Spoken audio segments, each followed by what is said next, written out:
Hello and welcome. This is the fourth part in my Becoming Catholic series. If you want to check out the first three videos, you can go to my channel and look at the playlist called Becoming Catholic. As of right now, it's the only playlist on my channel. I should be finishing up here in probably the next video. I'm getting kind of sick of doing this series, but I want to make sure that I get everything outlined here correctly rather than, just jumping into it and not properly going through the reasons why I became Catholic. So just as a quick recap, in parts 1 and 2, I talked about the things that drove me away from the Protestant Church, and those actually could be looked at as things that drew me to the Catholic Church, because the things that drove me away, I later found, were things that the Catholic Church remedied. For example, let's say the Church's teaching, the Protestant Church's view of baptism. I was driven away from the Protestant Church by that and drawn into the Catholic Church by that same teaching. So in part 3, I began to talk about things that pulled me toward the Catholic Church, and that's what I'm going to be continuing on in this video. Don't want to really talk too much more about problems, my criticisms of Protestantism. But before I get into today's topic, what I want to do is reply to a comment on my last video. And it's from Liam, and he says, "Nice." And then he asks, "Can you describe the greatest moment of your life in the next video? See you around." So the greatest moment of my life. I think that's a little bit of a difficult question to answer. For example, one of the really good things in my life right now is my girlfriend, and I can't pinpoint that to a specific moment in time. Keeping that in mind, I'm going to try to answer the question. So I kind of narrowed it down to three different moments that really stuck out to me. And I'm sure maybe if I spent a lot of time thinking about it, I'd come up with maybe different moments than this. Okay, so when I was little, I got the movie Inspector Gadget for Christmas. Greatest moment is getting a gift for Christmas. And that moment really sticks out to me because my oldest brother got that for me for Christmas when I was a little kid, and I had really wanted that movie. I didn't have a lot of toys or anything growing up, and I don't remember getting a lot of, cool, shiny things for Christmas. So when my brother got me exactly the movie I had been wanting so much, I think that meant a lot to me. And so that was one of my greatest moments. Another greatest moment, and this is not to sound spiritual or anything, was actually my first time going to a traditional Latin Mass. It was a high Mass right before Christmas, and it was probably the most beautiful thing I have ever witnessed. And so that was definitely one of my greatest moments. The music in that Mass just blew me away. And we're not talking about a very large congregation. I remember thinking after it, like, why on earth did they ever bring out a new Mass? I mean, I'm fairly new to the Catholic faith, but having gone to the Novus Ordo Mass and then the traditional Latin Mass, the Roman Rite Mass, I cannot really understand why they would have done the Novus Ordo. It's, degrees worse, right? Maybe there's a reason, maybe there's a good reason. I don't particularly understand it. You might say, oh, it's in Latin. I'm like, well, it's not the worst. I'm like, number one, the Mass the Mass that's in Latin, it's done for God, right? Number two, if you're really interested in your faith, maybe you should learn the language of your faith. Maybe, But no, hey, let's all be Protestants, right? And let's do that. Instead of trying to connect with our faith, we want it so that the faith has to connect with us. Guess what? That's not how that works. That's a very Protestant idea. That's like the idea of sole fide almost, right? That, we're not responsible for connecting with our faith is responsible for connecting with us, or that we're not the ones responsible for connecting with Christ is responsible for connecting with us. That's not how it works, okay?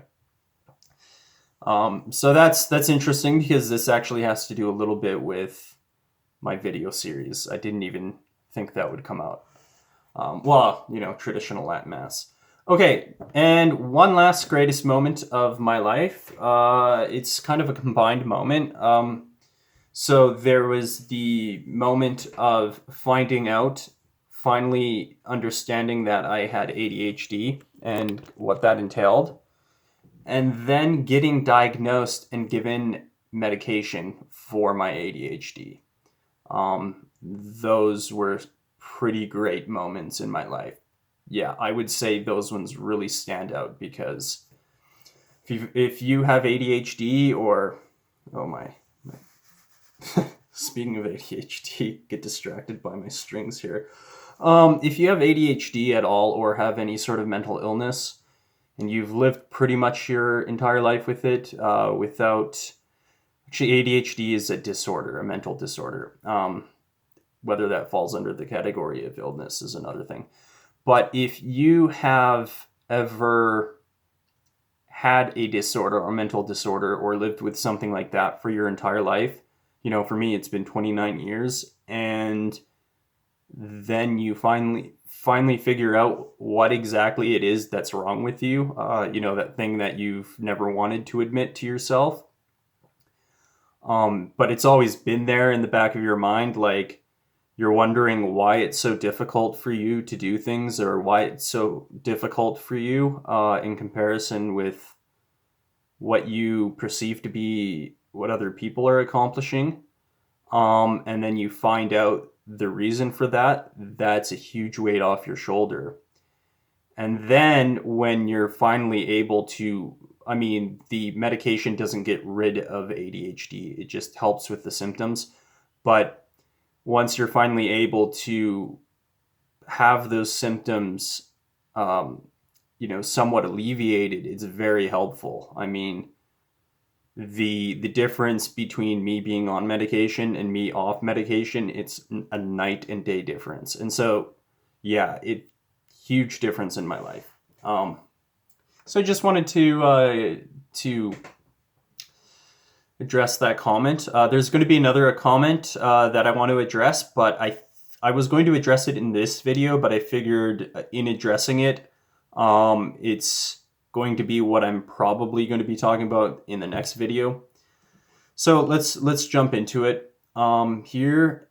And I'm calling this video, I might change the title, but for now I'm calling it The Beginnings of Conversion. And so that's what I'm going to be talking about today. It's the preamble to what happened last fall, in the fall of 2019. It's the preamble to that. So this started, in some cases, some of the things I'm going to be describing started quite a while ago. And by a while ago, like a year to a year and a half ago, maybe even longer. But again, it helps this conversion that happens later on in the fall of 2019, or my seeking for conversion. Again, I'm not yet a confirmed Catholic. I'm working on that. So, but it's I can say with quite a bit amount of certainty that it's going to happen, right? Unless I die before then. But I have my mind made up on this. Okay, so this all started about a year and a half ago. Some of these events are going to be a little bit out of order, but hopefully, I laid them out so that they would make sense within the narrative. I can't exactly remember when I did this or did that or whatever, right? So it might be a little bit out of order. The beginnings of conversion.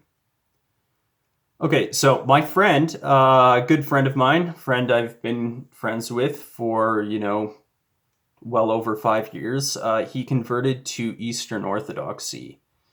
And after a while of, all of the problems I laid out in parts 1 and 2, and then even the draw of tradition I was talking about in parts 3, which served to, send me even further away from the Catholic Church, I said to this friend of mine who had converted to Eastern Orthodoxy that I was having a huge problem with evangelicalism and Protestantism.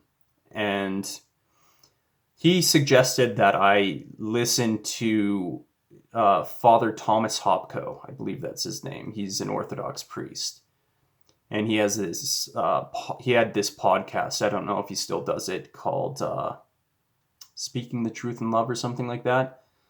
And so I started to listen to that podcast. And through listening to that podcast, I was introduced to some of the customs of a very old Christianity. And I wasn't repulsed by it. I found it kind of interesting and everything like that. I wasn't about to convert to Eastern Orthodoxy. Just as a side note, if you're wondering why Catholicism versus Eastern Orthodoxy, I think that's a completely different subject. And so I'm not going to get into that. And really, I mean, the reasons for it might not make sense. And it's not as if I went and, did a bunch of research on both. It's kind of circumstantial, but being where I'm at now, I believe I've made the right decision. That's just to get that out of the way, right? So again, this friend tells me about this podcast. I start listening to it, and I'm being introduced to these very old Christian ideas that I've never heard before, right? Some of them I had heard before, but it's taking things that maybe in my mind before as a Protestant I was resistant against, and it's kind of breaking those down a little bit. Okay, so then after this, I bought a cross, actually this cross right here, this cross. I bought this cross to wear around my neck. And that may seem like an insignificant thing, right? Lots of Protestants have crosses around their necks. But the reason I bought it, and I'm sure some Protestants, or many Protestants do the same thing, but the reason I bought it was actually as an icon of my faith. I wanted something on me that identified me with my faith. And, then after I got this, I actually began at points in the day to just, look down at it and give it a kiss, right? Kissing my cross. And I had a vague understanding that doing that was a prayer, right? Because to do this, kiss the cross, what are you doing, right? Well, you're kissing Christ when you do that. You're giving him affection. And it's a kind of prayer. And I had this vague understanding that that's what I was doing. I felt that it was important for me to kiss my cross. And so what does that mean? What does that have to do with a conversion to Catholicism from Protestantism? Well, again, what am I doing by kissing a cross? I'm venerating an icon, right? That's what I'm doing. This is a sort of icon. Maybe not in the, it might not be a blessed icon or whatever. I'm not huge on the understanding of what constitutes an icon and everything like that. But in definitely sort of the abstract sense, this is an icon, right? It's an icon. And when I kiss it, because I'm praying to Christ and saying, I love you. And that doesn't sound like it's that big of a deal, right? Like, how is that going to help you convert to Catholicism? But again, I'm doing this thing called venerating an icon. Okay, so yeah, and I'm not, so when I'm kissing this, it's not like I'm kissing, oh, I love this metal that's shaped like this so much. That's not what it's about, right? So yeah, I think I've kind of made that point. Okay, so the next thing that happens is at some point I start to pray the Jesus prayer. And I can't remember exactly at which point this was, but I started to pray the Jesus prayer. Lord Jesus Christ, Son of God, have mercy on me, a sinner. And again, how is that significant? You know, a Protestant could pray that prayer, whatever, right? Well, it's significant in the fact that I had like this faith in the prayer, right? You know, I was like, oh, it's probably a good thing to say this prayer.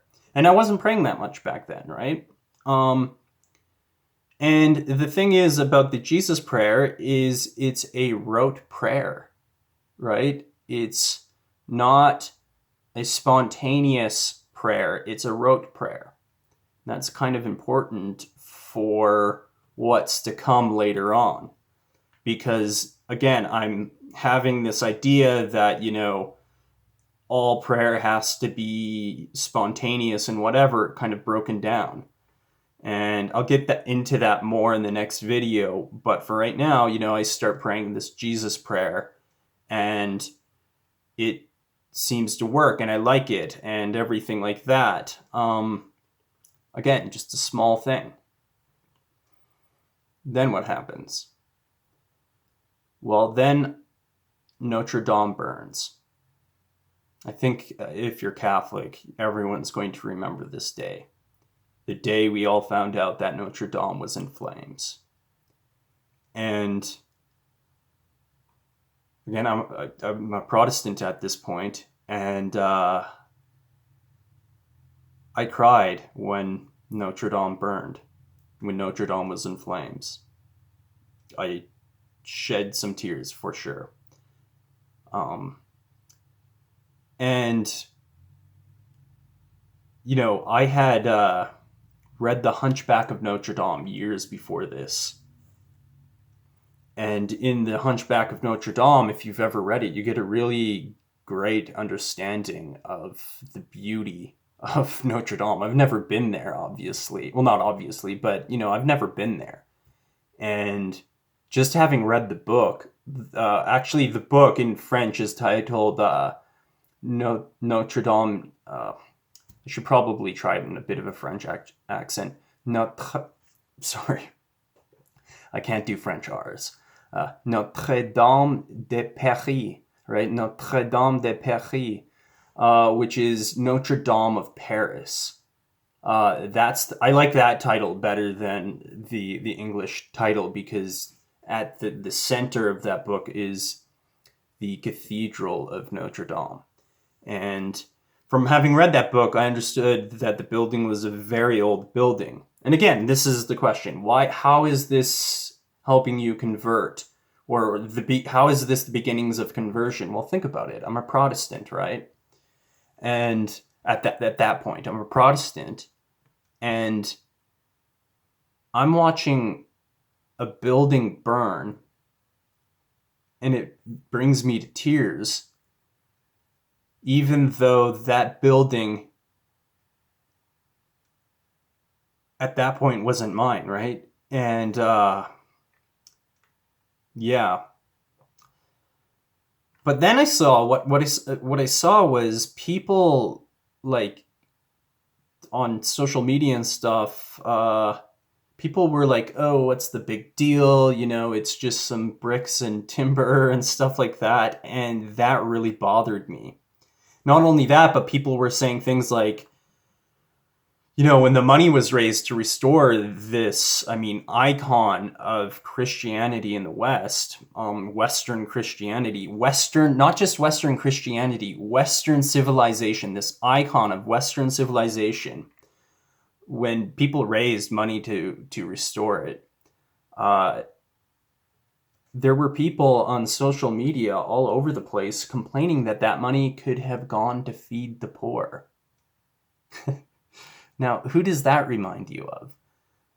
Much like Judas complained that the perfume used to anoint Christ could have been sold and given to the poor, so these people complained that a church dedicated to Christ, dedicated to the anointment of Christ and the worship of Christ, these people were complaining that that money could have gone to the poor. What does that tell you about these kind of people? That's a little bit off topic. But again, I'm having this conflict in my mind, right? Or not this conflict. I'm seeing this and I'm like, no, this is wrong. This is not just stones and timber. This is more than that. This thing took, at least 100 years to build? I think they started it in the 12th century, or I think it's 1060 to 1160 AD. That they were building it, something like that. I looked it up right before this video just to make sure I had my facts straight. But it's not just stones and timber. And it's a big deal. It was a big deal to me that this church was on fire. Such a big deal that it brought me to tears. In its burning, I think this isn't just me, but we all saw the burning of Western civilization, of Christian civilization. And and so again, in seeing that, this is like the beginnings of this conversion that's happening, because I'm having a hard time. I'm like circling around a point here, but the point is, with the cross, with the Jesus prayer, well, not so much with the Jesus prayer, but with the cross, with Notre Dame, what is the point? The point is I stopped being an iconoclast. That's the real point. I stopped being iconoclastic and started to understand that there was more to just physical reality than matter.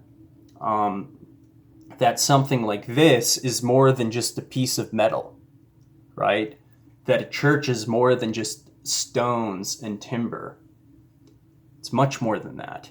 And it's not just, people, they're right to say that the church is the body of Christ, it's the members. But that's not to say that a cathedral, a church building, has no significance, isn't an important part of the church. That would be like saying that this is completely unimportant. It doesn't mean anything. It doesn't mean anything to our faith. Just because this right here, this, piece of metal isn't the church, doesn't mean that it isn't important. And so again, once seeing Notre Dame burn, I'm like understanding this. And it's having an impact on me, a subtle impact. I stopped being an iconoclast. So I'm going to try to wrap it up here pretty shortly in the next 10 minutes. Yeah, so I'm beginning to understand the importance of icons. And by the way, this view, I find it to be a Protestant view. It's an old heresy. It's like a kind of Manichaeanism where it's like matter is evil, but it's not in the Protestant evangelical realm. They wouldn't say that matter is evil. They would just seem to think that matter is unimportant. And I say seem to think because I've never heard someone come out and say that. I've only heard them imply it through their ideology, right? Oh, it's just what's the big deal? That's not the church. Oh, we don't need a church. We can just have church in our houses. And, perhaps you can. But if you have the means to build a church and fill it with symbolism and fill it with icons and everything like that, why would you not? Again, oh, wearing this cross around my neck, that doesn't make me a Christian. Yeah, but that doesn't mean it's not important to wear a cross, right?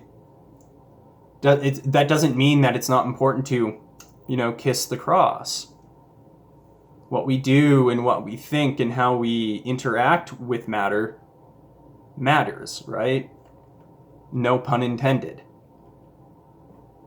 Okay, so again, that's like that sort of Manichaeanism is dying in me through all of this. The cross. The other thing is when I got this cross, I took a photo of myself. I actually went like that, but I think the original hand symbol is this, doing this, and again, that's the like death of iconoclasm within me. So what does this mean? If I remember right, I believe this represents the hypostatic union, the two fingers. Hypostatic union, for those who don't know what that is, that's Christ being fully God and fully man, his human nature and his divine nature being inseparable. It's the union. And then this, the three here, the thumb and the two tucked. The thumb and the two tucked fingers. Oh man, that's hilarious. The thumb and the two tucked fingers. Oh, that's why I said it. The F. I took the F from fingers and put it on the T from tucked. Okay. The thumb and the two tucked fingers represents the Trinity. And so again, like, oh, does doing this, is that like a big deal or anything? That doesn't mean anything. That's just your hands. Well, I mean, your voice is just your vocal cords vibrating, but yet it's from our voice, the vibration of our vocal cords, that we produce prayer. And it's the same thing with this. This can be thought of as a sort of prayer, or something to that extent, right? And so when I got this cross, I did this, right? I took a photo of myself doing this. And again, significant, beginnings of conversion. So one last point here. I think I'll include this point because it's not going to fit into the next one, and it does have to do with the beginnings of conversion.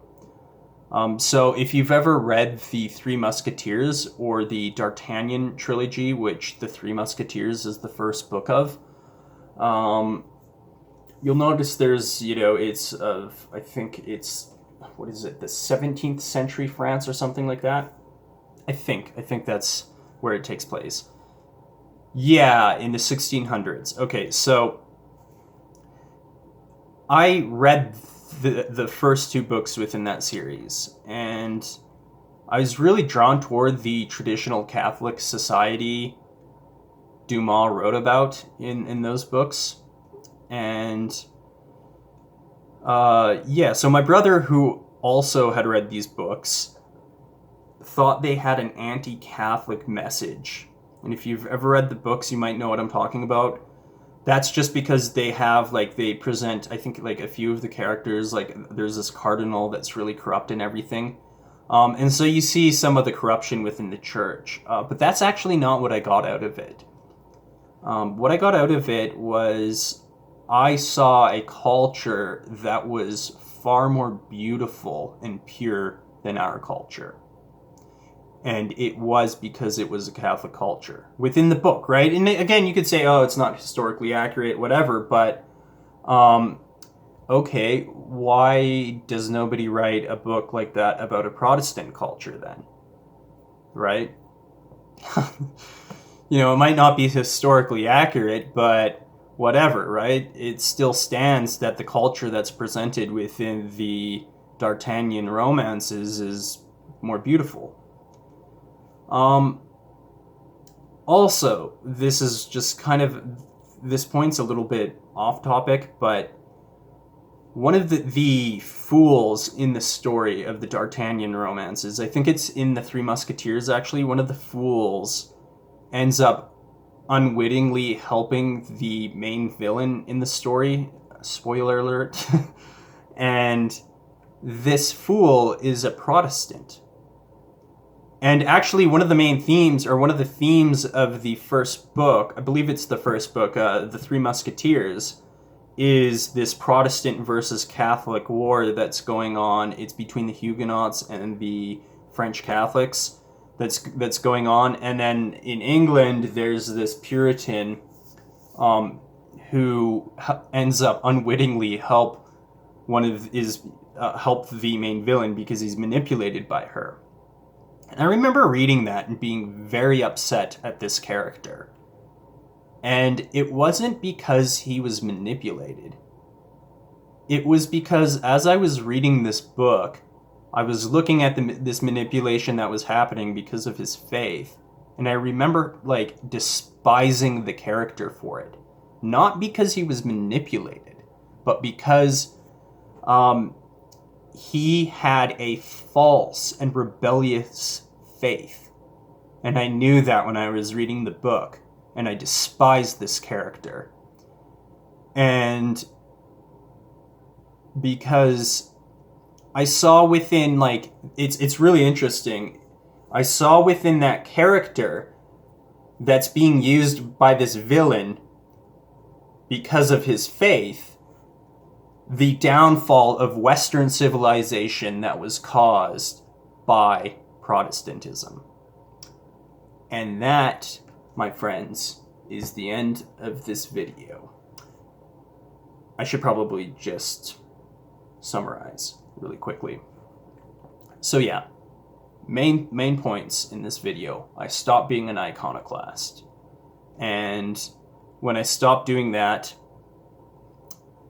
I was ready for what comes next. Thanks, friends. Please like, comment, share, subscribe if that suits you. Doing weekly videos. Once this series is over, I will probably do another series, maybe not. So if you have suggestions for a different series, leave them in the comments below. Okay, is that, like, doing that in the comments below? Leave them. I've watched too many YouTube videos. Is this, like, cringy? Leave them in the comments below, guys. Subscribe. Like. Share. Okay, that's it. Bye.